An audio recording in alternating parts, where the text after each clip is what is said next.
6 out of 10 parents you know are burned out right now. Not tired, not having a rough month. Burned out as a clinical condition with a name, a mechanism, and measurable stages. Most of them don't know it yet, and the reason most of them don't know it, that's what this video is actually about, because the word burnout gets used for a lot of things. And when it gets used for everything, it stops meaning anything. So before anything else, here is what parental burnout actually is. And here is how to know whether you're already in it. Not the performance of exhaustion, the real thing, the kind that doesn't look dramatic from the outside. Because from the inside, it stopped feeling dramatic a long time ago. That's where this starts. Let's start with what this actually looks like when you're inside it. Parental burnout is not a synonym for being a tired parent. Researchers, specifically the team at Ohio State University whose work produced the data in this video's title, defined it as a distinct syndrome with 3 specific components. The first is overwhelming exhaustion related to the parenting role. Not general fatigue, not the tiredness that a good night's sleep addresses. The exhaustion that wakes up with you. The kind where you open your eyes in the morning and the first feeling, before gratitude, before presence, before anything, is the weight of the day ahead. The second component is emotional distancing from your children. This one is harder to admit. It doesn't announce itself as detachment. It arrives as efficiency. You feed them, you drive them, you manage the logistics. You are physically present for all of it. But something that used to feel like connection has been replaced by something that feels more like management. And the third component is a loss of confidence in the parenting role itself. The feeling that you used to be better at this, that there was a version of you that had more patience, more warmth, more presence, and you can't find that version anymore, and you're not sure when exactly it left. Here is why this matters. These 3 things, the exhaustion, the distancing, the loss of confidence, are not character traits. They are symptoms. The way a fever is a symptom. The way a stress fracture is a symptom. You don't tell someone with a stress fracture to try harder. You name what's happening, and then you treat what's actually there. The exhaustion most parents can name. The loss of confidence most parents can name. It's the distancing that doesn't get named. Because when you're inside it, it doesn't feel like distancing, it feels like coping. And that brings us to the harder question. Why couldn't you see this coming? Here is the thing about burnout that makes it different from almost every other condition a parent might be carrying. It progresses in stages, and each stage becomes the new normal before the next one begins. Stage 1 is the exhaustion. It arrives gradually. A bad week that becomes a bad month, that becomes a bad quarter, that becomes just how things are. By the time the exhaustion is deep enough to be called burnout, it has been present long enough that it no longer registers as extraordinary. It registers as Tuesday, and then stage 2 begins, the emotional distancing. Research on parental burnout describes this as the body's attempt at self-preservation, the nervous system rationing what it has left, pulling back from emotional engagement to protect the capacity to keep the lights on. It is not a choice. It is not a failure of love. It is a system attempting to survive on insufficient resources.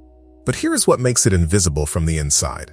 Emotional distancing in stage 2 often looks and feels like emotional competence. You stop getting as activated by the hard moments. You manage them, you process them, you move on. And from the outside, and from the inside, that can look like growth. It is not growth, it is depletion wearing the face of composure. This is why most parents in burnout don't recognize it. Not because they're not paying attention. Not because they don't care. Because the condition itself, by design, by mechanism, normalizes each stage before the next one arrives. The exhaustion normalizes before the distancing begins. The distancing normalizes before the loss of confidence deepens. By the time the symptoms are fully present, they have each individually been absorbed into the baseline of what parenting simply feels like. And so when someone says parental burnout, the parent inside it looks at the words and thinks, that sounds like something worse than this. This is just parenting. That thought, this is just parenting, is not clarity. It is stage 2 talking. So now we need to talk about what's actually at stake when this goes unnamed. There's a finding in the research that deserves to be named directly. The same study that produced the 65% statistic found that among parents who reported burnout, there was a measurable increase in critical behavior toward their children. Not dramatic, not visible from the outside. The kind of critical that lives in tone, in the speed of a response, in what gets noticed and what gets ignored. Children are extraordinarily sensitive instruments. They are reading the emotional environment constantly. Not because they are anxious, but because that is what attachment systems are designed to do. A child living alongside a parent in sustained emotional distancing is not consciously registering "my parent is burned out." They're registering something older and quieter than that. Something that registers as, "something is wrong here, and I cannot locate what it is, and it might be me." That is the stake. Not a dramatic rupture, not a single bad night. The sustained atmospheric condition of a parent who has been running on insufficient resources for long enough that the distancing has become the baseline. And here is where this lands differently than most content about this topic. Because the answer is not, "now feel worse about it." The answer is, name it. Because there is a specific, real difference between a parent who is burned out and doesn't know it, and a parent who is burned out and does. The parent who doesn't know it has no category for what's happening. They call it a bad year. They call it their personality. They manage the distancing and absorb the exhaustion and wait for something to get better without knowing what would need to change for it to get better. The parent who does know has a map, not a solution. Not an instant reversal, a map. The naming changes the category of response available. You cannot treat a stress fracture with determination. You cannot treat burnout with the same fuel sources that the burnout has already depleted. But you can, starting tonight, in the state you're already in, make one move in a different direction. That is the difference between knowing and not knowing. That is why the title says, "Don't know it yet." Most parents don't know it yet. You do now. Which means you're already on the other side of that statistic. What you do with that is what the rest of this video is for. If the 6 p.m. hour is where the burnout hits hardest, the moment when the resources are lowest and the demands are still fully present, there is a resource in the description built specifically for that moment. 5 things to say and do in the hardest hour of the day that don't require you to be regulated first. Not a system, not a transformation program. 5 things. Tonight.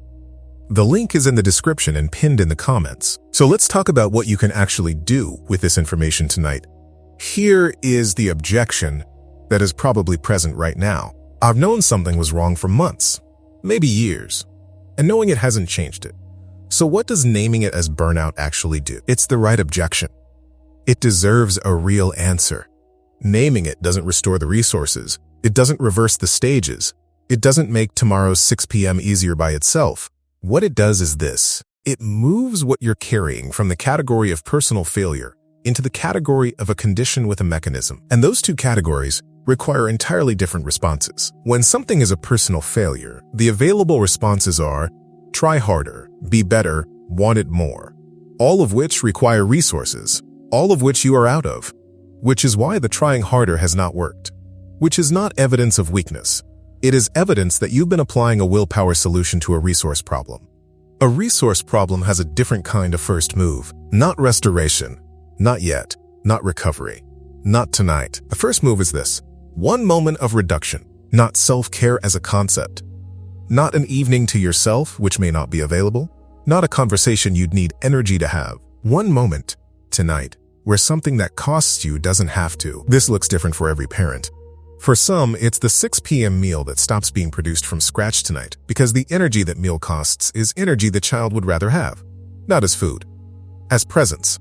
For some, it's the bedtime routine that gets shortened by 10 minutes.